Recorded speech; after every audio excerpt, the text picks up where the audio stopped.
meus queridos amigos, sejam bem-vindos aqui a mais uma gravação do nosso canal. Aquele pedido costumeiro que sempre nós fazemos para você se inscrever aqui no nosso canal.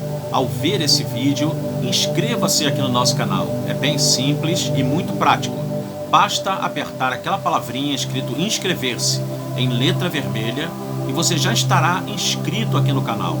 É muito interessante também que ao inscrever-se aqui no canal, você ative um sininho que tem do teu lado direito, porque isso vai fazer com que você receba a notificação do YouTube acerca dos novos vídeos que estão sendo gravados aqui no canal. E não deixe de compartilhar os vídeos, principalmente com pessoas hospitalizadas, pessoas que estão sem poder se locomover, principalmente nesse período de pandemia, parentes, amigos, pessoas que você estima, que você gosta, pessoas que você quer ver o bem delas, ok? Ou quer mesmo ajudá-las na compreensão das Sagradas Escrituras. Quero pedir a você que faça isso. Compartilhe também nas redes sociais, YouTube, Telegram, enfim, todas as redes sociais aí que você conhece. Compartilhe à vontade os vídeos aqui do nosso canal. Bom, hoje nós vamos ler com vocês aqui na epístola que Paulo escreve aos Efésios, capítulo de número 2, versículo de número 1 e o versículo de número 2. Estaremos com esse vídeo aqui respondendo a uma pergunta que me fizeram.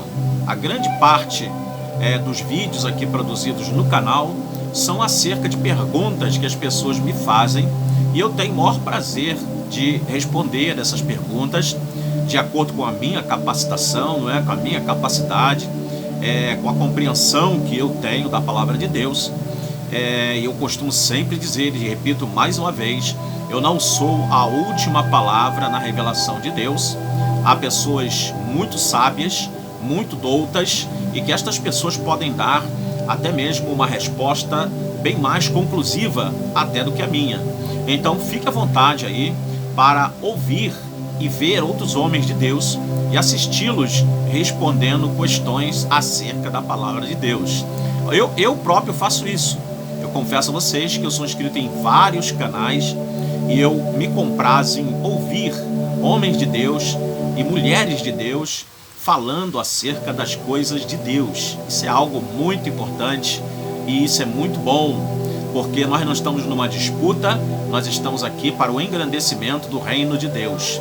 Juntos somos uma só família, o corpo de Cristo, aqueles que podem literalmente fazer com que o reino de Deus ele venha crescer, prosperar na terra, que essa é a função daqueles que são membros do corpo de Cristo Jesus. Então vamos ao texto e vamos ao tema também que vou passar para vocês. Vamos ler primeiro o texto, capítulo 2 de Efésios, capítulo 2, verso 1 e 2, que diz assim: E vos vivificou, estando vós mortos em ofensas e pecados, em que, noutro tempo, andastes, segundo o curso deste mundo, segundo o príncipe das potestades do ar, do espírito que agora opera nos filhos da desobediência. Dois textos aqui muito importantes e o tema é: aonde está o diabo? Esse é o tema do capítulo de hoje, do vídeo de hoje. Queridos, essa pergunta é uma pergunta interessante. Por quê? Dado em vista o fato de que muitas vezes nós nos deparamos com pessoas descrevendo sonhos, visões, revelações, pessoas inclusive dizendo que foram até mesmo ao inferno e lá viram o diabo sentado numa cadeira, comandando reuniões. Inclusive há um livro, eu até possuo esse livro aqui em casa, de uma autora norte-americana que ela vendeu milhões de exemplares mundo afora. Neste livro ela vem dizendo, né, o nome do livro é As Divinas Revelações do Inferno.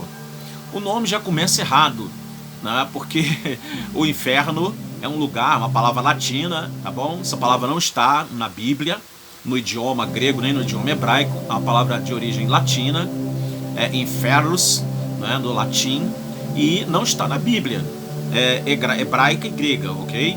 Nós temos a palavra Sheol no hebraico e a palavra Hades no grego, tá? Então essa palavra está só no latim, ok? Para você entender aí bem essa questão. Então, nesse livro, a mulher ela descreve lá que ela esteve mais de 40 vezes lá no inferno. E ela via demônios torturando pessoas, e via almas lá sendo torturadas, e o diabo lá reunido com anjos poderosos dele, né? Agentes dele aqui da terra, que atuavam na terra. Irmãos e amigos, no meu entendimento, essas visões são visagens. Estas revelações são devaneios. Na verdade, isso não existe. Na verdade, à luz da Bíblia Sagrada, o diabo ainda não está no inferno. Vamos usar essa palavra, tá bom? Porque é uma palavra que até popularmente ela é muito conhecida. Então vamos estar usando esta palavra inferno, tá? Se eu falar aqui Sheol, Hades ou Hades, você já vai ficar meio assim. Então vamos usar essa palavra como referencial do lugar de tormento, né? Ou o reino dos mortos, que seria o mais ideal para nós entendermos aí, ok? Então as pessoas que dizem que o diabo está nesse lugar, elas estão redondamente enganadas, porque o texto que nós acabamos de ler agora nos mostra exatamente o contrário, né? Vamos ver aqui mais uma vez. Primeiro, Paulo diz que houve o milagre de uma vivificação naqueles que estão em Cristo. Quando ele fala, ele vos vivificou, esse ele aí é uma alusão à pessoa de Cristo, de Jesus Cristo. E Paulo diz que o nosso estado, antes da vivificação de Cristo em nós, era de morte. Nós estávamos mortos em ofensas contra Deus e estávamos mortos no pecado. E Jesus nos ressuscitou, nos vivificou, ou seja, nos legou vida. E Paulo diz então que nós, em outro tempo, nós andávamos segundo o curso deste mundo. Quando Paulo fala de mundo, Paulo está querendo falar do sistema contrário a Deus, do sistema que corrobora rebeliões contra a vontade de Deus e do sistema que é antagônico ao querer da santidade de Deus. Isso é o que significa a palavra mundo. Não são as plantas, não são as árvores, não são as marés, os mares, não são as florestas, os campos. Não é esse mundo que Paulo está querendo dizer. Paulo está falando dessa palavra aqui, mundo.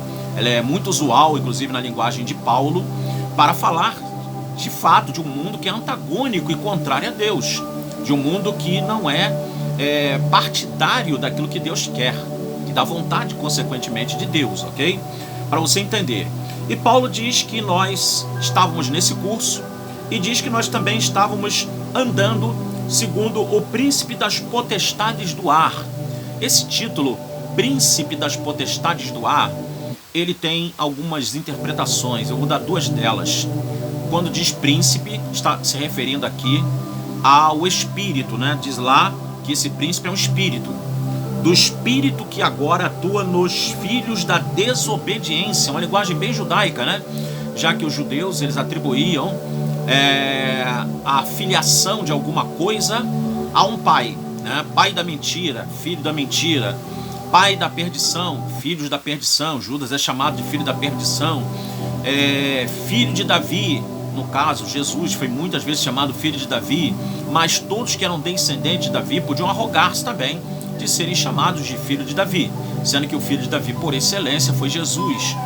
Então, meus amados, Paulo diz que esse príncipe das potestades do ar é um espírito, mostrando aí a natureza deste ser. Ele é um ser espiritual. Príncipe porque acredita-se que ele teve uma alta patente dentro da hierarquia celeste. Essa é uma interpretação muito recorrente pelos teólogos da igreja, ou até mesmo não da igreja, pesquisadores da religião.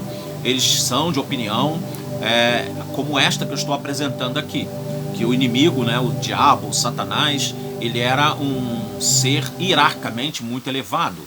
E a Bíblia fala aqui que ele é o príncipe das potestades.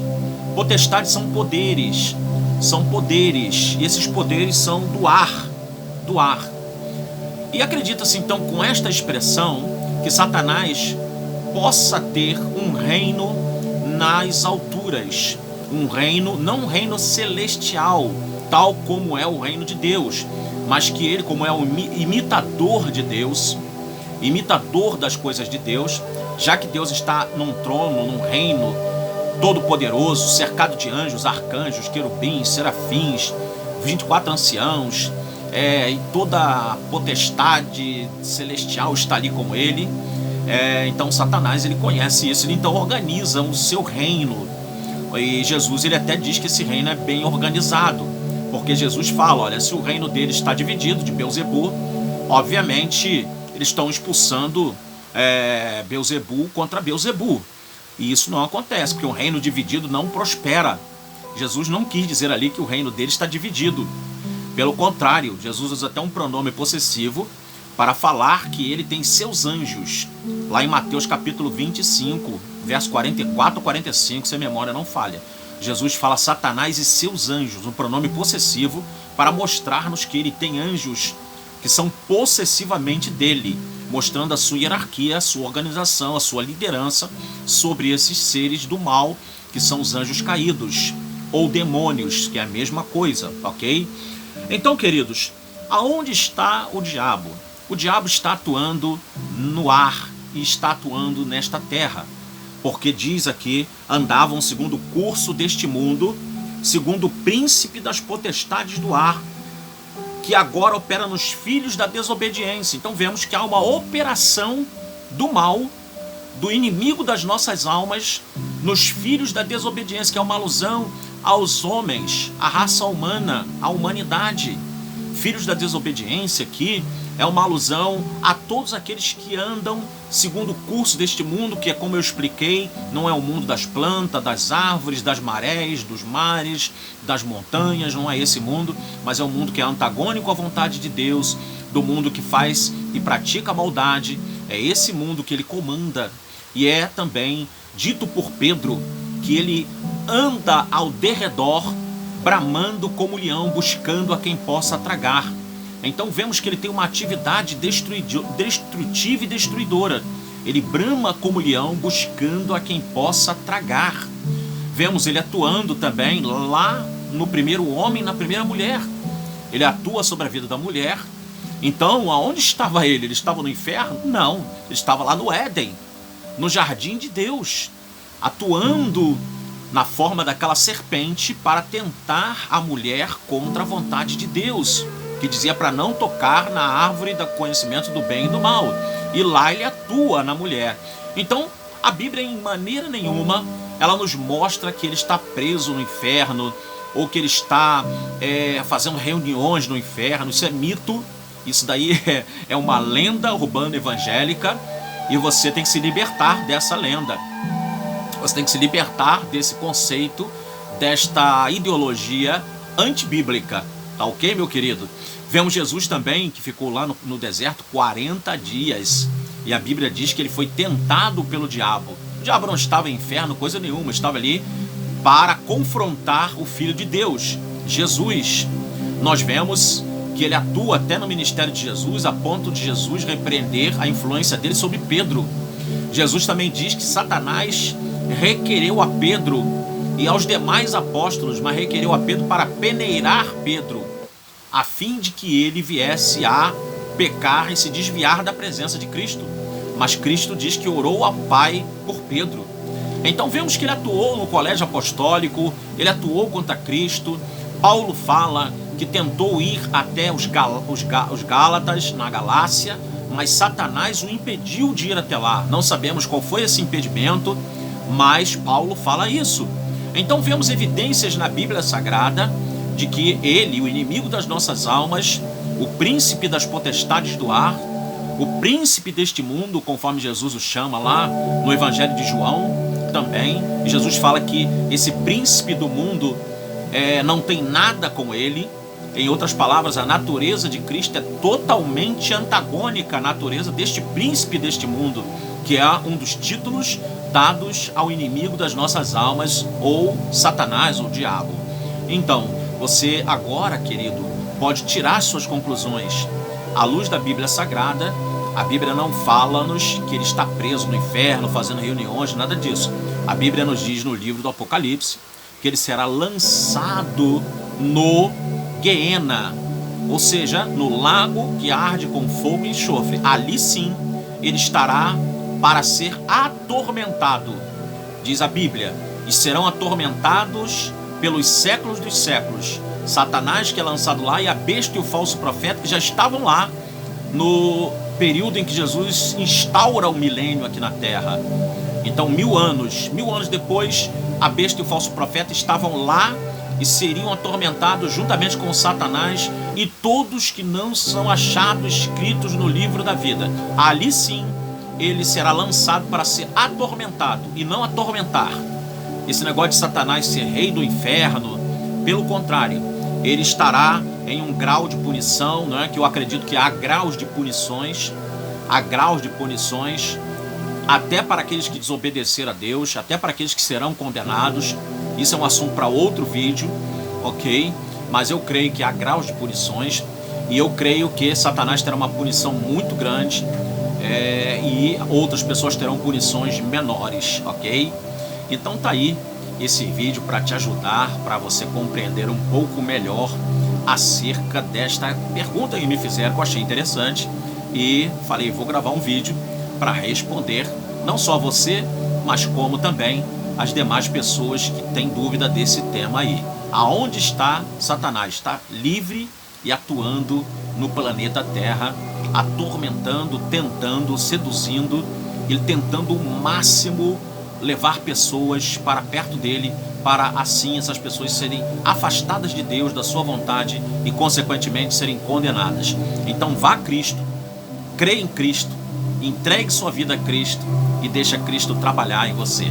Até o próximo vídeo, querendo Deus. Shalom, meus irmãos.